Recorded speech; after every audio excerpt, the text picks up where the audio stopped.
It's still January, right? Yeah, it is definitely still January.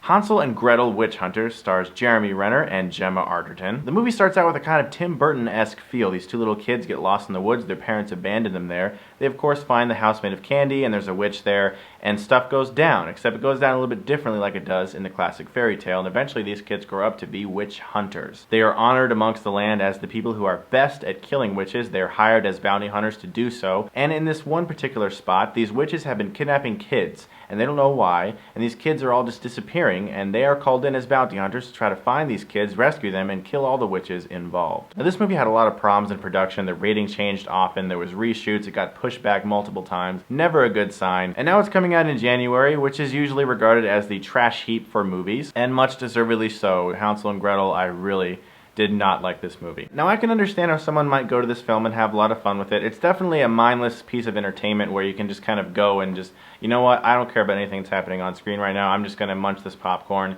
and have 85 mercifully short minutes of my life be entertained. I can understand if you felt that way, but for me this movie was just filled with way too many WTF moments to truly be able to like this movie. The script of this movie makes absolutely zero sense. Characters aren't actually characters in this movie. Oh look, there's Hansel and Gretel. Oh, they're so cool and everything. Let's hire them to kill witches. Oh, you guys are so cool. Like, that's the entire basis of their character, that they're just these really cool guys with guns and stuff that definitely did not exist in their time period. The kid from Project X is in this movie, and he's basically this guy who's like, oh my god, I love you guys, I hear about you all the time. He's like this fanboy for Hansel and Gretel, and I didn't really understand his inclusion in this movie. Of course, near the end, they kind of wrap him up in the whole thing, and I can see why he's in there now, but I didn't really like his character. I didn't really think he brought much of anything except kind of a little bit of annoyance to the film. Famke Janssen plays the big grand evil witch in this movie, and I'd like to say that she does a good job, but let me give you an idea of how these people were directed to act. Each witch in this film is that incredibly over-the-top type thing where they're just like, you will listen to me and do as I say. I am evil. The sad thing is, I'm actually not exaggerating at all. That's pretty much how all the witches talk in this movie, and after a while, it's like,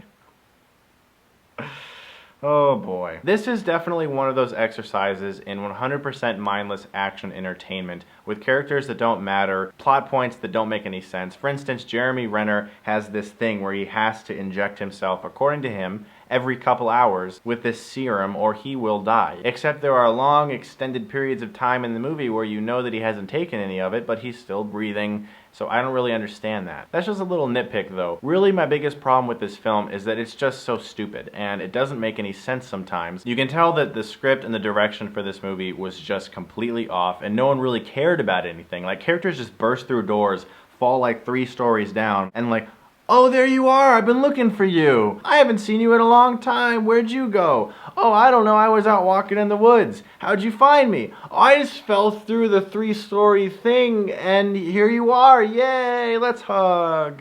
Oh, this movie is not very good. There are a few good things about this movie. The production looks very nice. There are some good action scenes. The stars don't really have chemistry, but you can tell they had a little bit of charisma for some of the material, even though you can really see in a lot of shots they just don't want to be there. But one thing I definitely liked about this movie was some of the makeup work, and I really liked the use of an actual costumed troll. It wasn't like some big CGI thing. It was actually kind of like in the olden days, like the movie The Labyrinth, where everyone had cool puppetry and everything, and I did like that for sure. There's a lot of practical effects in this movie, and I will give it that. That's pretty cool. But for the most part, I found this movie to be a big, dumb, cheesy, over-the-top film in all the worst types of ways.